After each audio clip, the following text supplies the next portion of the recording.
The jungle was thick, hot, and full of strange sounds.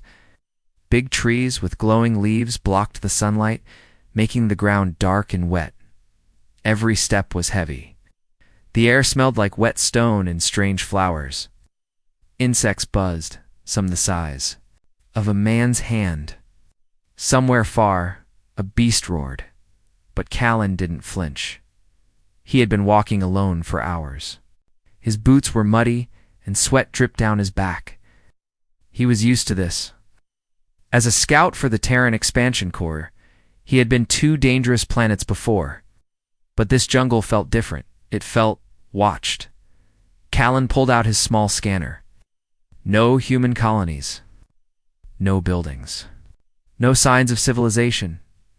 He was here to map the wild zone, mark safe paths, and maybe find rare minerals. That's what the job said. Then he heard it. Not a growl. Not the wind. Not an animal. A scream. High. Sharp. Full of pain. Callan stopped breathing. For a second, his ears focused. Another scream came. Not loud this time, softer, like the voice was getting weaker. Someone was hurt. He looked at the scanner again. Still no life forms nearby. But machines didn't always know what the jungle hid. He dropped the scanner into his side pack, gripped his blade, and ran. Vines hid his face. Thorns scratched his arms. He didn't stop. The scream came again, closer now. It echoed between the trees, bouncing off thick roots and moss-covered rocks. Then silence. He pushed harder. Soon he reached a small clearing. In the center was a trap, a sharp metal clamp, set low in the grass. It wasn't rusted. It was fresh. Too fresh for an empty jungle. And inside that trap was her. An alien girl, maybe his age, lay half-curled on the ground. Her ankle was caught. Blood dripped from the metal teeth into the wet soil. Her skin was light blue, with soft patterns. Glowing under her arms and cheeks, long hair stuck to her face, wet with sweat. She was breathing fast, panicked. Her clothes were torn not from style, but from struggle. She had likely been running before the trap caught her. Her eyes shot open the moment she saw him, golden wild eyes. For a moment she froze. Then, with a weak voice, she whispered in a language his translator barely caught. "Don't let them. Find me." Callan knelt beside her. "It's easy. I'm not here to hurt you." She stared at his hands, watching if he reached for a weapon. Instead, Callan pulled a small tool from his belt. "Let me get you out of this." She shook her head weakly. They'll come back. "Then we better move fast." He studied the trap. It wasn't from nature. It was tech built for hunting, not survival. Sharp, controlled, and designed to not kill immediately. That meant someone was nearby. Someone who put it here, and someone who wanted her alive. Callan pried the trap open slowly, careful not to cut her more. She whimpered once but stayed quiet. Her leg was bruised and bleeding, but not broken. He took a clean cloth from his pouch and wrapped her wound tight. She winced again. "Can you walk?" he asked. She tried. Her leg shook and she almost fell. No, Callan didn't wait. He lifted her into his arms. "You're light," he said softly. She didn't reply. Her head rested against his chest, breathing hard. The jungle around them shifted. The wind felt wrong, like it was carrying a warning. Callan moved fast, stepping through the brush, keeping his ears open. Every rustle made his heart beat faster. 10 minutes later, as he passed a wall of thick vines, he heard it, a buzz, not a bug. A drone. He turned, pressing against the trunk of a tree. Through the leaves he saw it, a floating black orb with red lights scanning the ground. It hovered near the clearing where she had been. Then it turned. A red beam shot into the sky. A signal. Callan cursed under his breath. The girl opened her eyes. "They know," she said. "They'll come now, then we'll go deeper." He tightened his grip and pushed forward, his eyes sharp, jaw clenched. He didn't know who they were yet. But he knew one thing for sure. This jungle wasn't wild by. It's accident. It was a hunting ground, and now he was part of the game. Asterisk, the jungle air changed. It wasn't just heat or the buzzing of giant insects anymore. It felt alert now, like the trees themselves were listening, like the shadows between the vines were holding their breath. Callan moved quietly, holding the injured alien woman in his arms, careful not to make noise. Her skin, once cool, was getting hotter. Fever, maybe. She had lost too much blood. Her arm gripped weakly around his neck, but she didn't speak again. Not yet. Behind them, the sky still pulsed, red like a distant flare. A signal. He knew what that meant. Someone was watching. Someone would come. But he didn't know who, or how many. He moved fast, ducking under wide leaves and between giant roots twisted like claws. He avoided the straight paths. Hunters always watched the straight paths. She stirred in his arms and whispered something in her native tongue. His translator hummed quietly but failed to make sense of it. She tried again, softer this time. You should have left me. Callan shook his head. That's not how we do things. Her eyes fluttered. You're human? Yeah? What gave it away? She didn't smile. Her eyes were heavy again. He spotted a cave ahead. Low, damp, and half-covered by hanging moss. It wouldn't hide them for long, but maybe it would by time he slipped inside, kneeling on the stone floor, and gently lowered her down onto a dry patch. She groaned softly but didn't cry out. Callan pulled out a small metal canister and opened it. A dull orange glow lit up the inside of the cave. He took a med patch and pressed it against her wound. She hissed, then bit her lip to stay quiet. The patch began to seal the cut slowly. Not perfect, but better than bleeding out. He gave her a small water capsule. She looked at it like it might be poison. It's clean. Drink. She did. He sat back and finally breathed. Only now did he allow himself to think what the hell was going on. She wasn't just an alien traveler. That trap was designed for intelligent life. The drone didn't react to him, it focused on her. Someone was hunting her. And now, by saving her, they'd be hunting him too. Her voice broke the silence again. They come in the dark. He looked at her. Who? She didn't answer right away. Her golden eyes reflected the orange glow. There. Not soldiers, not guards. They don't care about rules. They bring ships and cages and traps. They wear armor made of bone. He frowned. Poachers? No, worse. She pulled something from inside her torn sleeve. A thin piece of metal with a glowing mark. He leaned forward. It was some kind of branded tag. They call it a mark of sport, she said. They tag one of us, then release us into zones like this. If we escape, they chase. If we hide, they track. If we fight, she paused, then added bitterly, they enjoy it more. Callan's jaw tightened. How long have they been hunting you? I don't know. Time blends. I was the last one. Left. My sister died yesterday. Her voice cracked at the end. Callan stood up and paced.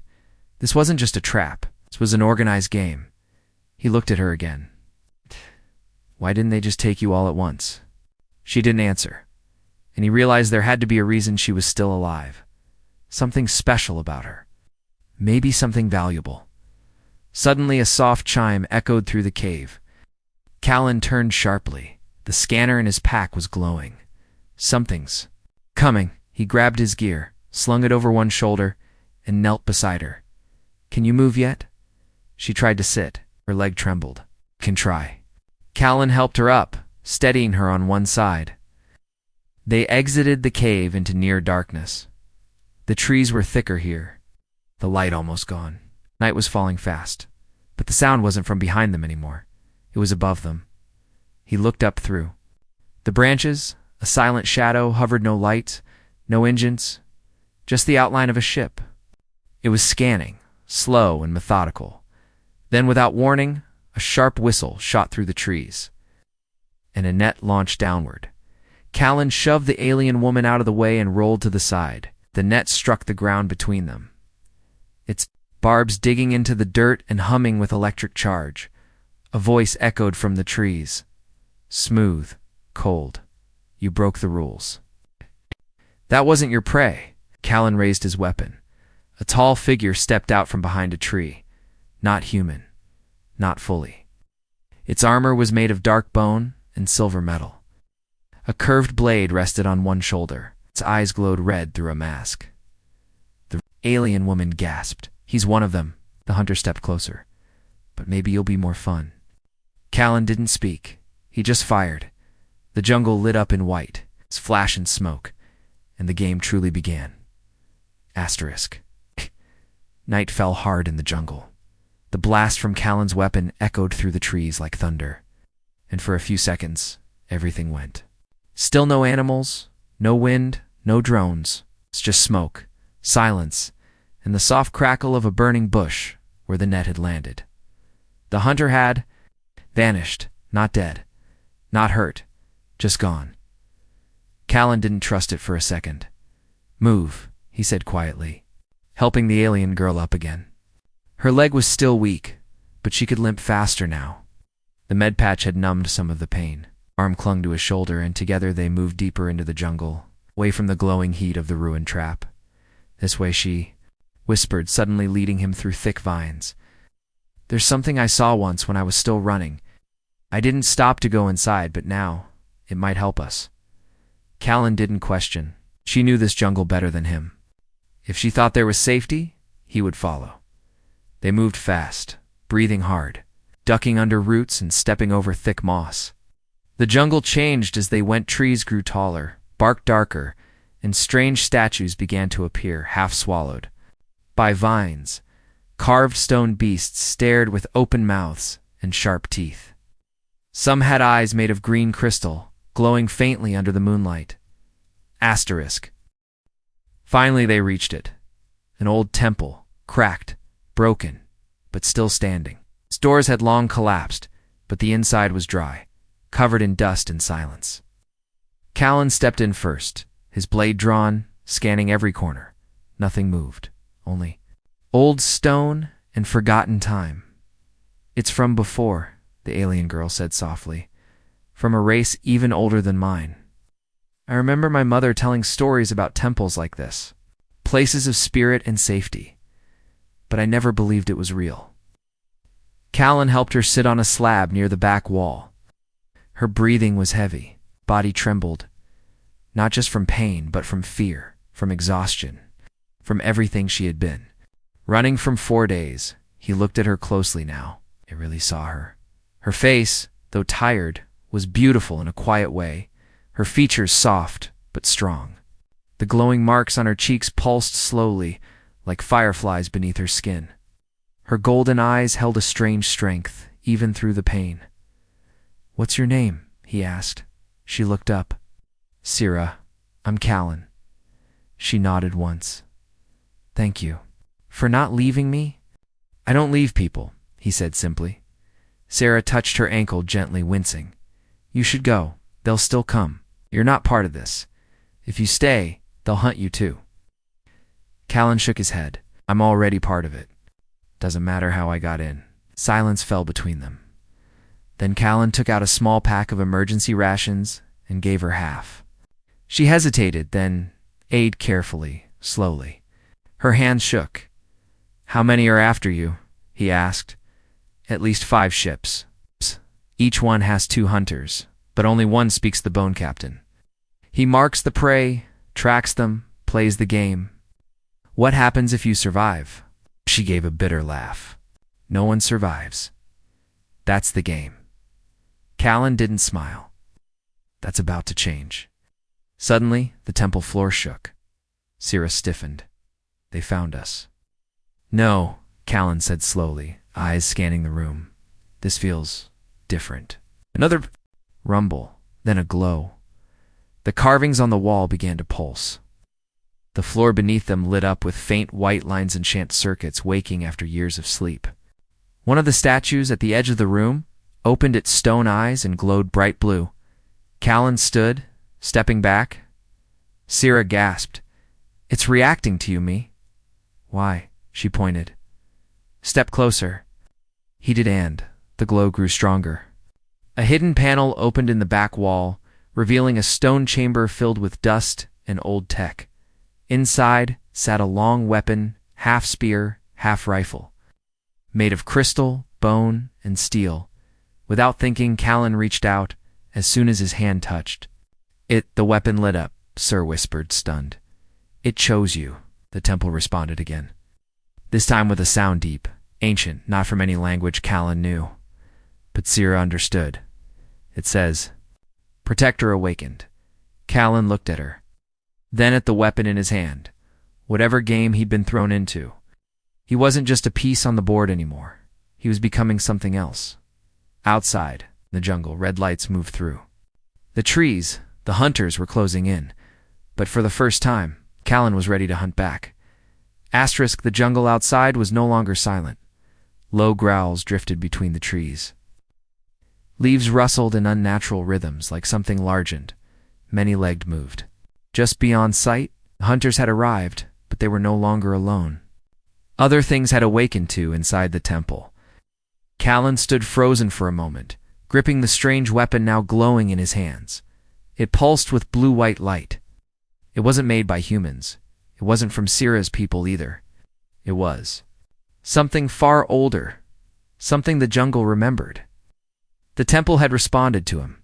He didn't understand how or why. But Sira's words still echoed in his mind. Protector awakened. Sira watched him from her seat on the stone bench, still weak, but now wide-eyed. Her breathing had slowed. The pain was there, but now behind it, there was something else, hope. Or maybe disbelief. Callan turned to her. You said only your people knew of these temples. She nodded. Even then, most thought they were myths. Stories told to children, we say. The jungle once served a race so powerful that nature itself bent to protect them. Why me? She looked at the weapon in his hands. Maybe because you didn't come to conquer. You didn't come to take. You came and saved. He didn't reply. Not yet. There was no time for meaning or legend. His footsteps heavy, mechanical crunch just outside the temple now. Sira grabbed his wrist. Go. Leave me. They get. You too. It ends. I told you before, Callan said, his voice firm, calm. I don't leave people. Then the sky split open. A high-pitched sound, like metal grinding against bone, shrieked from above. Through a hole in the temple ceiling, a dark shape dropped. Another hunter, fully armored. Eyes glowing crimson through a bone carved, and asked. It didn't speak. It simply raised its spear and charged. Callan moved without thinking. His body knew how to fight, but the weapon in his hand knew more. The moment he aimed it, the spear shifted, its shaft extended. The crystal tip sparked, and with a snap, it fired a burst of silent blue light. The hunter's armor cracked. The beast fell backward, slamming into the far wall with a deafening thud. The light from its visor flickered, then went out.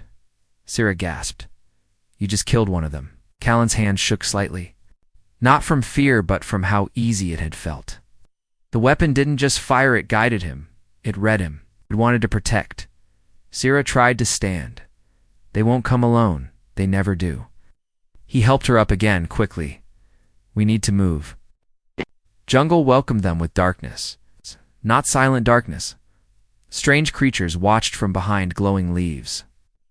Callan could feel that something in the jungle had changed. It wasn't just him and Sira anymore. The jungle had taken sides. They moved through shadows and vines. Callan carried the weapon close. Sira limped beside him. Every few steps, her leg buckled, but she pushed forward. Above them, drones passed again. They didn't fire, but they followed. One by one, red dots blinked in the sky, like stars that moved too fast. Then came the voices deep, echoing. Prey has evolved. Test begins. Sira looked up, horrified. They're changing the hunt. They see you now. Not as a mistake. As a challenge. They want to fight, they always do, but they've never had one they couldn't finish. They reached a river wide, black, slow-moving. The air around it shimmered faintly, as if something unseen hummed just beneath the water. Sira stopped, breathing heavily. We can't cross it. Why not? It's sacred, forbidden. The jungle spirits sleep there. Even the hunters don't go. Callan looked at the water, then at the red dots behind them. In we go. Before Sarah could argue, he picked her up again and stepped into the river. It wasn't cold. It wasn't warm. It felt aware. Each step felt like sinking into thought. The water rose to his waist, then chest. On the other side, massive trees stood twisted, their roots exposed, glowing slightly. The path beyond looked like a graveyard of giants, but also like shelter. As Callan stepped out, Sarah trembling in his arms, something strange happened. The red light stopped. The drones hovered just outside the river's edge. They didn't follow. The hunters had rules of on. They feared something here. Why aren't they crossing? Callan asked. Sarah looked back. This place ... doesn't belong to them. She pointed at a root ahead. Carved into its bark were ancient symbols glowing the same color as Callan's weapon. He walked toward it, slowly lowering Sarah beside it. They called this the hollow ground. Only those marked by the jungle may enter. Callan looked down at his hand. The weapon had burned a faint blue line into his palm, shaped like a spiral. Sarah stared. The jungle has marked you. Suddenly a sound of growling metal and angry. Shouts came from across the river. A dozen hunters now stood at the edge, weapons ready but unable to pass. One of them, taller than the others, removed his mask. His face was twisted, scarred, with pale silver skin. He shouted across the water, "You have one night, human, and the ground forgets you." Then they vanished back into the trees. Callan sat down next to Sarah. His muscles ached. His heart pounded. But they had time. Time to plan. Time to fight back. Because now, the jungle was on his side. The jungle didn't sleep, even here, beyond. The river where the hunters feared to step there was no true silence. The wind whispered in strange tones. Trees groaned like ancient giants. Small lights floated in the air, flickering in and out like fireflies made of breath. Callan had built a small fire. Not for warmth, not for cooking, just light, even the brave. Fear complete darkness. Sarah sat beside him, her back resting against a wide tree root shaped like a bent limb. Her leg was wrapped again, cleaner now, and she'd stopped shaking. But her eyes remained wide, watching the dark between the trees. They gave us one night, Callan said, breaking the silence. Sarah nodded slowly. And when the sun rises, they'll break their rule. They're waiting for this ground to forget me.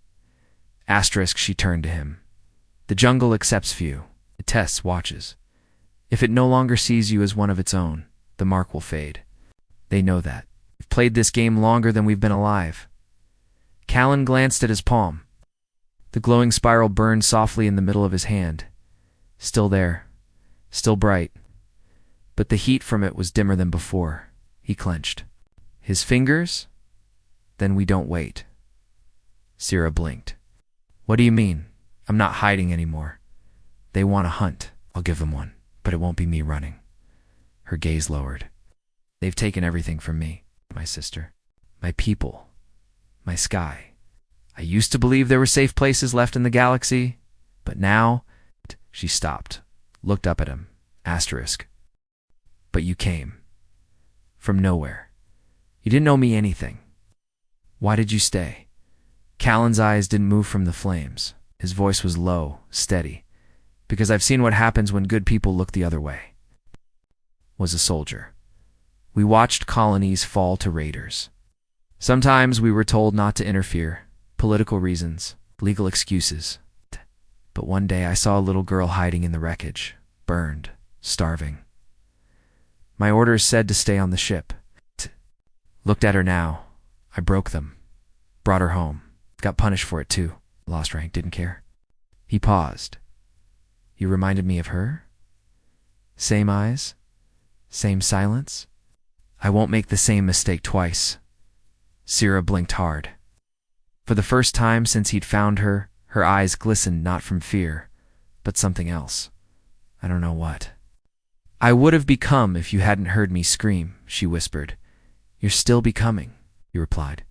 Suddenly the fire cracked, loud, then went dark. The jungle breathed. Callan stood. Weapon drawn, eyes scanning the trees. A voice floated. Out not from any one direction. It seemed to echo from the branches, from the leaves, from the ground itself. The protector speaks, but the hunt must end. Sierra's eyes widened. That's not the hunters. The jungle around them began to glow. Roots, vines, leaves all, pulsing gently. The very ground shimmered, and then they saw it. A tall figure built of bark, bone, and light stepped forward between the trees. It had no face, only a mask made of roots and glowing eyes. It walked without sound, stopping just a few steps from the fire's ashes. Callan raised his weapon. Sierra placed a hand on his arm. Don't. The being tilted its head, looking at sea, and then it spoke without moving its mouth. You carry the spear of the first route. You entered the hollow uninvited, yet were marked. This is rare. Callan stayed quiet. You protect. But are you willing to become what the jungle needs? What does it need? He asked. Balance. The hunters upset the soil, poison the air, steal what is not theirs. You would not be the first to die fighting them, but you could be the first they cannot kill. The being extended a wooden hand. Inside a tan orb of green light, Callan looked at Sierra. She gave a small nod. He reached out and touched the light. Instantly, pain rushed through his veins, hot, ancient, full of life and rage. He dropped to one knee, gasping. The mark on his hand burned brighter, then sank into his skin completely, vanishing. His breath came in sharp bursts. When he looked up, the being was gone. So was the glow. The fire relit itself. Sierra rushed to his side. Are you okay? The weapon in his hand had changed. It was longer, sharper, with new patterns etched into the shaft, and his eyes now glowed faintly green. I'm more than okay, he whispered. He turned to the jungle. They want to hunt? He narrowed his eyes. Then let's give them war. Asterisk, the jungle around them was alive with unseen eyes, silent watchers that melted into the shadows of twisting vines and towering trees.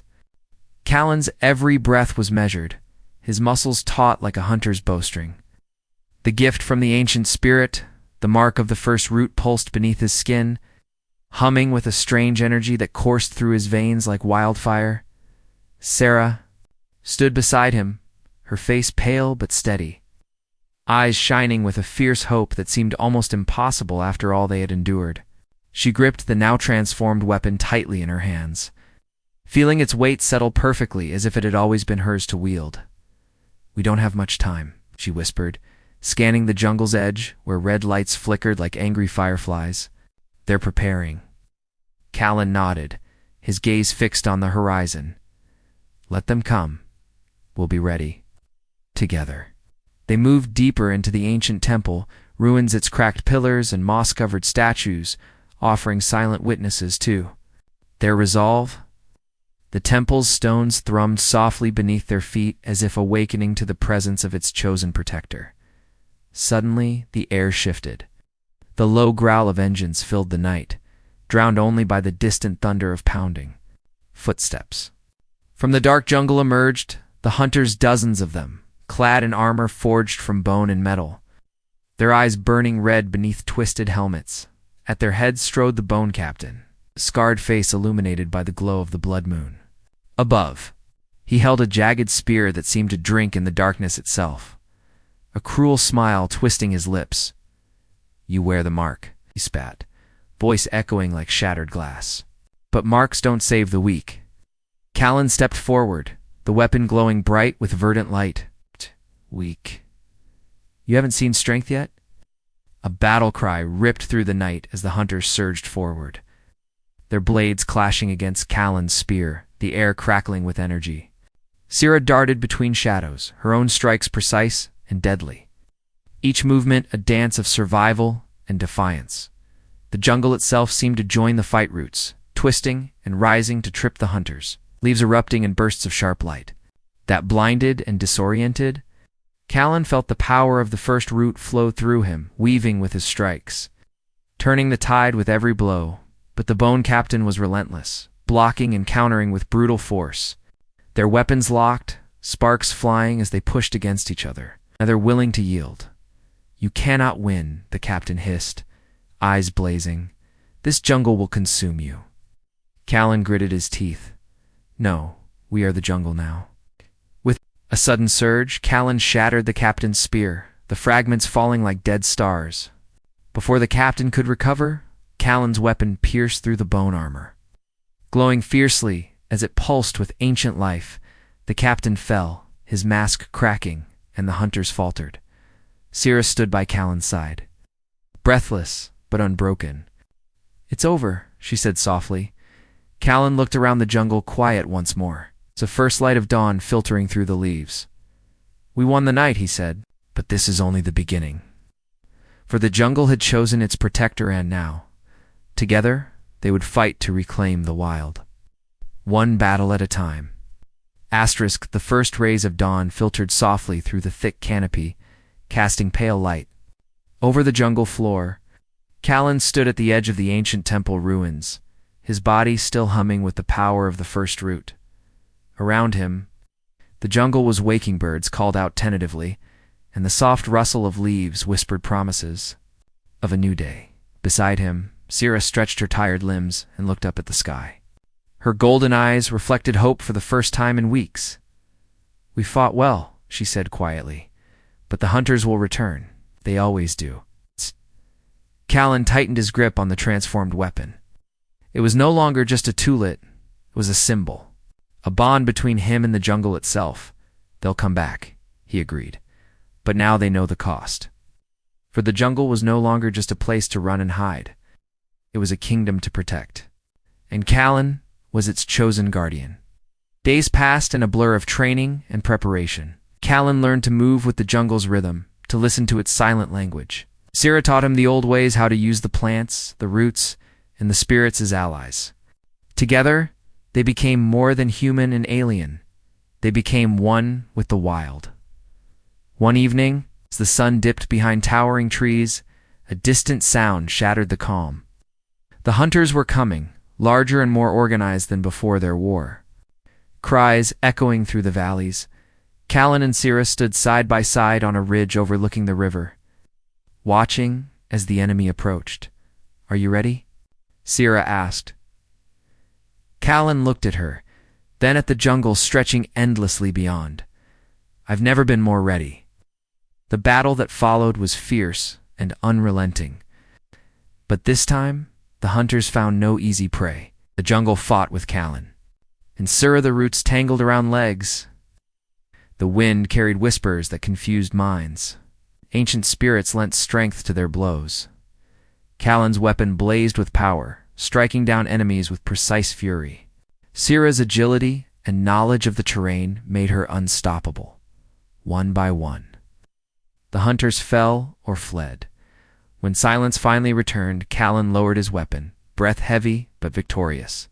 Syrah smiled, tears glistening in her eyes. "We saved more than lives," she said softly. "We saved a future." Callan looked at the jungle, the wild, untamed beauty that had once been a hunting ground, now reclaimed as a sanctuary. "We did it together," he said. She took his hand, not just as protector and prey, but as family. The jungle around them seemed to hum in approval in the heart of an alien world.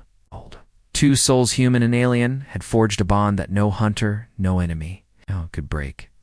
They were not just survivors, they were legends, and the jungle would tell their story for generations to come.